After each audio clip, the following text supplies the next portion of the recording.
శృతిస్మృతిపురాణానామాలయం కరుణాలయం నమామి భగవత్పాద శంకరం లోకశంకరం. అవిద్యారణ్యకాంతారే ప్రాణినాం భ్రమతాం సదా విద్యామార్గోపదేష్టారం విద్యారణ్యగురుం భజే. సభాకల్పతరం వందే. ఇవాళ ఒక ఆసక్తికరమైనటువంటి కథని చెప్పి ఆ కథ నుంచి అనేక విషయాల్ని ఇవాళ మనం చర్చ చేద్దాం. పూర్వము ఒక కాకి పాపం బాగా పిసినారు వాళ్ళందరూ కూర్చొని సభ చేసుకుంటున్నారు. కార్తీక వనభోజనాలు చేసుకుంటున్నారు. ఆ కార్తీక వనభోజనాల్లో వాళ్ళందరూ పిసినారు వాళ్ళు తినేదే తక్కువ, చెయ్యి కడుక్కుంటూ ఉంటే ఆ పడ్డటువంటి మెతుకులు రోజు మిగిలిన కాసిని తిని ఒక కాకి బాగా బలిసింది. ఈ బలిసినటువంటి కాకి ఏం చేసింది అంటే, ఇక చూసుకుందే ఇంత నునుపు ఇంత బలంగా ఉన్నాను నేను అని అక్కడే ఉన్న ఒక రాజహంస దగ్గరికి వెళ్ళి, ఏమే రాజహంస, నాతో ఎగరడంలో పోటీకి వస్తావా అని అడిగింది. రాజహంస అంది, ఎందుకులే పోటీ, నీ పనేదో నువ్వు చేసుకో, నా పని నేను చేసుకుంటా. రావాల్సిందే, తిరుగులేదు. అసలు పంతమంటూ పడితే నా స్థాయి నువ్వు చూసి భయపడుతున్నట్టున్నావు, నీకు తెలియదు నా సంగతి, పోటీకి రా. ఇక రోజు దీని గోల వినలేక, సరే ఎక్కడ వెళ్దాం పోటీ అని అడిగింది. అడిగితే, ఊళ్ళో తిరుగుదామా? అబ్బే ఊళ్ళో అయితే ఇళ్ళు ఉంటాయి, వద్దు, పనికిరాదు. పోనీ కాస్త చెరువులో వెళ్దామా? అదే చెరువు అయితే ఈ మూల ఆ మూల కనిపిస్తుంది, అది వద్దు. ఓ మరి ఎక్కడ కొడదామే చెప్పు కాకి అని అడిగింది. కాకంది, సముద్రంలో కొడదాము. దీనికి ఎప్పుడైనా సముద్రం అంటే తెలుసా చచ్చా? ఏమీ లేదు, ఏమో 4 ఎంగిల్ మెతుకులు తిని ఆ స్థాయిలో ఉన్నట్టు. అవునా, ఇలాగా ఉందా నీ పరిస్థితి అని, సరే పదా. దీనికి సముద్రం తెలియదు, పాడు తెలియదు, రెండూ కలిసి పోటీగా వెళ్ళటం మొదలుపెట్టాయి. రాజహంస ఒక్కసారి ఇట్లా రెక్కలు కొట్టంగానే మైళ్ళ దూరం అట్లా వేగంగా వెళ్ళిపోతుంది. ఇక ఇది 1 మైలు వెళ్ళేటప్పటికీ ఈ కాకి తప 1000 సార్లు రెక్కలు కొట్టుకుంది. ఆ మైలు వెళ్ళాక అది తిన్నటువంటి ఎంగిలి మతుకుల బలం మొత్తం తగ్గి వెనక్కి వెళ్దామని చూస్తే ఎక్కడా భూమి కనిపించలేదు దానికి. ముందరికి వెళ్దామా, నీళ్లు, ఇదేమిట్రా ఎక్కడా నీళ్లు కనిపించట్లేదు అని ఎక్కడో ఉన్నటువంటి ఆ రాజహంస గుర్తు కూడా కనిపించకుండా వెనక్కి రాలేక ముందరికి పోలేక ఆ సముద్రంలోనే పడి చచ్చిపోయింది. ఏమిటండి ఈ కథ చెప్పడానిక నన్ను పిలిచింది అంటే, ఈ కథ కాదండి, ఈ కథలో నాకు అచ్చం పాత్రలు కనిపించేట్టుగా చాలా కనిపిస్తున్నాయి. కానీ ఇలాంటి కథలు అందరికీ తెలియాలి, ముఖ్యంగా మూర్ఖులకు తెలియాలని నేను చెప్తున్నాను. ఈ మధ్యకాలంలో గోవిందానంద సరస్వతి అని ఆయన ఏం చేశాడయ్యా అంటే, శృంగేరికి వెళ్ళి శృంగేరి జగద్గురువుల్ని మీరు దండ వదిలిపెట్టాలి, మీ దగ్గర శారద ఉండదు, వచ్చే సంక్రాంతులు దసరాలకి ఇదంతా చాలా దారుణమైన పరిస్థితుల్లో ఉంటుంది, అమ్మవారితో సహా అంతా మా స్వర్ణ హంపి పీఠానికి వచ్చేస్తుంది, మా హంపి చేరిపోతుంది అని రకరకాలైనటువంటి పిచ్చి కూతలు ప్రతిజ్ఞలు చేస్తూ మీరు దండాన్ని వదిలిపెట్టేసేయాలి అని అచ్చం ఆ కాకి ఏమైతే వ్యవహరించిందో రాజహంస విషయంలో అదే స్థాయిలో మాట్లాడాడు. కానీ ఆయనకు అర్థం కానిది ఏమిటి అంటే, కాకి పరిస్థితి ఏదో మన పరిస్థితి కూడా అదే అవుతుంది భవిష్యత్తులో అని. సంవత్సర కాలం గడిపించాడుగా. వచ్చే సంవత్సరం శృంగేరిలో అత్యంత వైభవంగా అమ్మవారి యొక్క ఉత్సవాలు జరగకపోతే ఈయనన్నమాట నిజమవుతుంది కదా. కాకపోతే ఈ కాకి పరిస్థితి ఏమిటి? సముద్రంలో పడి చచ్చిన ఆ కాకి పరిస్థితే ఈ కాకి పరిస్థితి కూడా అవుతుంది. నోరుంది కదా అని ఇష్టం వచ్చినట్టు మాట్లాడకూడదు. కొమ్ములున్నాయి కదా అని వెళ్ళి కొండని ఢీకొంటే పొట్టేలు ఏమవుతుంది? దీనికి కొమ్ములు ఏమన్నా ఇరుగుతాయేమో కానీ కొండకేమన్నా అవుతుందా? కాబట్టి మన స్థాయి ఏమిటి, మనమేమిటి, ఎంతలో ఉండాలి అనే విషయాలు ఇప్పుడు తెలుసుకొని ఉండడము అనేది చాలా సబబైన విషయం. ఏం మాట్లాడుతున్నామో నియంత్రణ ఉండాలి. ఎందుకు చెప్తున్నానయ్యా ఈ మాట అంటే, మీరందరూ పాపం గోవిందానంద సరస్వతి స్వామి అంటుంటారేమో, అది మీరు తెలియక పాపం ఆయన్ని స్వామి అంటున్నారు. ఆయన స్వామి కాదు, ఆయన సన్యాసి అయ్యేటటువంటి అవకాశం లేదు ధర్మశాస్త్రాల ప్రకారం. అదేంటండి, కాషాయం ఉంది, చేతిలో దండం ఉంది, సన్యాసి కాదంటారేమిటి? కాదండి. ఎందుకు కాదు అంటే ఆయన ధర్మశాస్త్రం అంటున్నాడు కదా. ఆయనకి ఒడుగు 20 ఏళ్లకైంది. బ్రాహ్మడికి 20 ఏళ్లకి ఉపనయనం అయిందనుకోండి, ఏమిటి పరిస్థితి? అతను బ్రాహ్మడే కాదు అని ధర్మశాస్త్రాలు చెప్తున్నాయి. బ్రాహ్మడే కానప్పుడు సన్యాసి ఎక్కడి నుంచి అయ్యాడు? ఆయన సిద్ధాంతం ప్రకారమే. కాబట్టి దండం తీసుకోవడానికి పనికిరానటువంటి వ్యక్తి. నాకు ఈయన శ్రీరాముగా ఎప్పటి నుంచో పరిచయం. నేను ఇప్పటికీ శ్రీరాముగానే భావిస్తాను. పెద్ద సరస్వతి, గోవింద, ఆనంద ఏం లేదు. ఆయన సరస్వతి ఎప్పుడో నూతిలో పడ్డది. ఆ విధంగా భావించే అవకాశమే లేదు. ఎందుకయ్యా అంటే హంపీ పీఠంలో కొంతకాలం నేను ఊడిగం చేశాడు. అక్కడ ఉంటూ నేనే ఉత్తరాధికారిని అని చెప్పుకునేవాడు. మాకు పరిచయం ఉన్న మేమందరం ఆయన ఉన్నప్పుడు హంపీకి పోయాం. అబ్బో ఉత్తరాధికారి అని మేము అనుకున్నాం.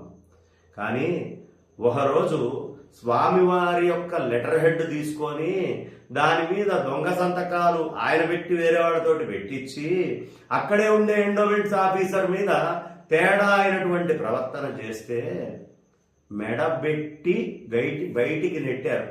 ఇవాళ ఉన్నటువంటి విద్యారణ్య భారతీ స్వామి చరణం. ఇది ఆయన చరిత్ర.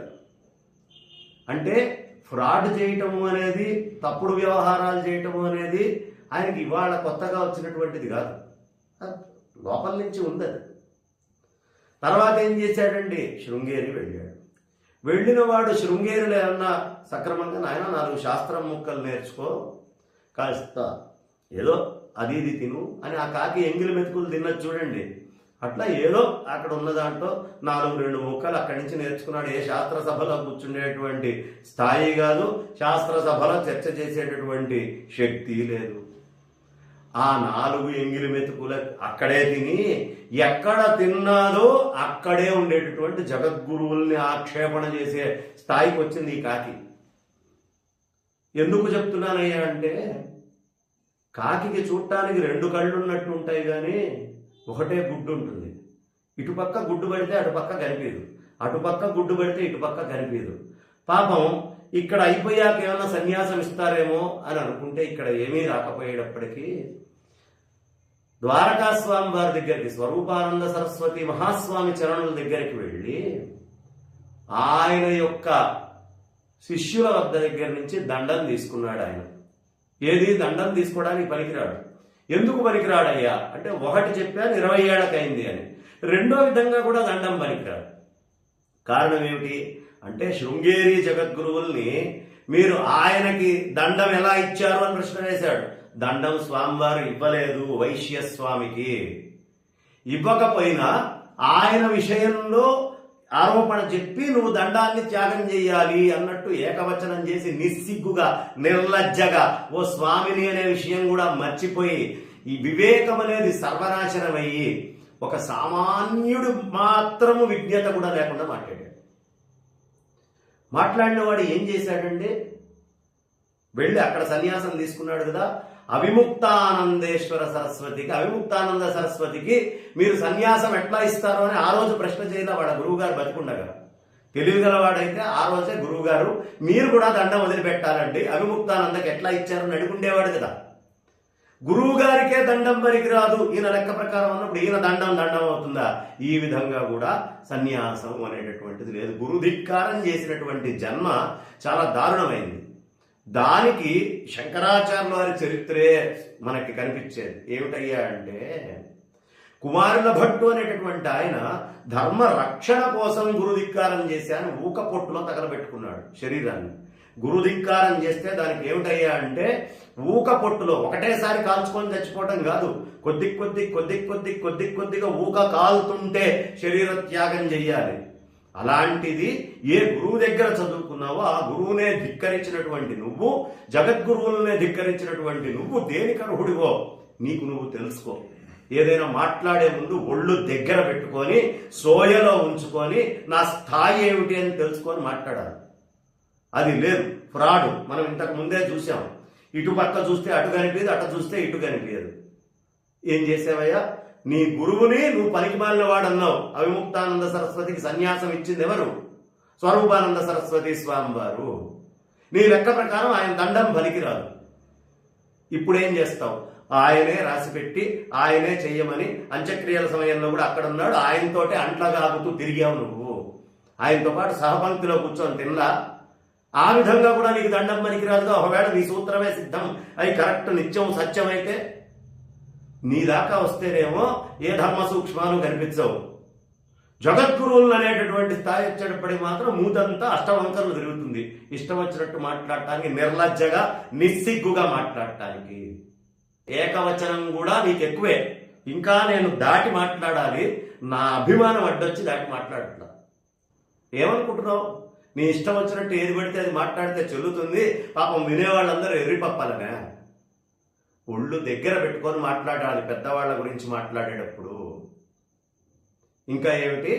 సుప్రీంకోర్టు ఏ తీర్పిస్తే ఆ తీర్పును నేను అంగీకరిస్తాను అన్నావా?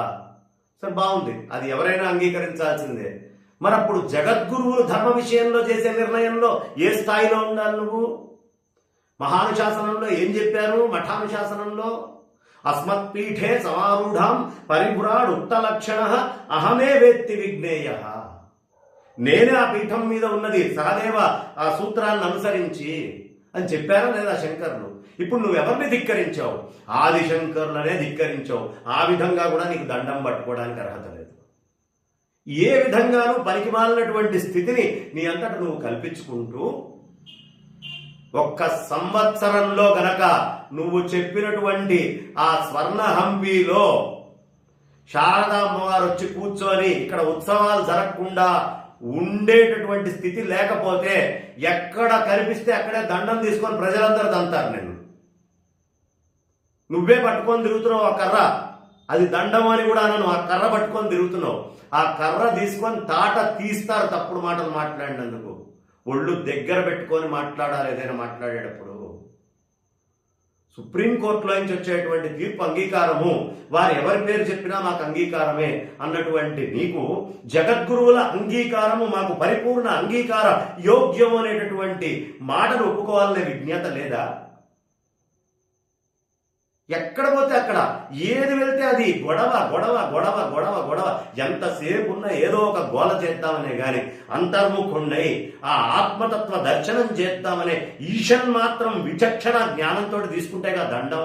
అధికారం కోసం తీసుకున్నావు దండం. నాకు ఇప్పుడు అనిపిస్తోంది నా మనసుకి, బహుశా ఆ విముక్తానంద సరస్వతి స్వామి వారి పీఠం మీద నేను కూర్చోవాలనే దురద దుగ్ధతోటి ఈ పనికిమాలిన మాటలన్నీ మాట్లాడుతున్నాడు ఈ గోవిందానంద సరస్వతి అని. శిష్యులు ఎవరు చూస్తూ ఊరుకోరు, ఊరికినే కూర్చోరు. నువ్వు మాట్లాడుతోంది చాలా తప్పుడు మాట. ఆకాశం మీద ఉమ్మేస్తున్నావు, నీ మొహం మీద వచ్చి అది పరిపూర్ణంగా పడుతుంది. కాబట్టి ఎప్పుడైనా జీవితాన్ని ధర్మబద్ధంగా శాస్త్రబద్ధంగా 100 మాటలు నువ్వు మాట్లాడేవే, ఆ కింద గురిగింజకుండే కింద నలపుని చూసుకో. అప్పుడు మన పరిస్థితి ఏంటి అనేది మనకు అర్థమవుతుంది. ఆ తర్వాత పెద్దవాళ్ళ గురించి మాట్లాడచ్చు.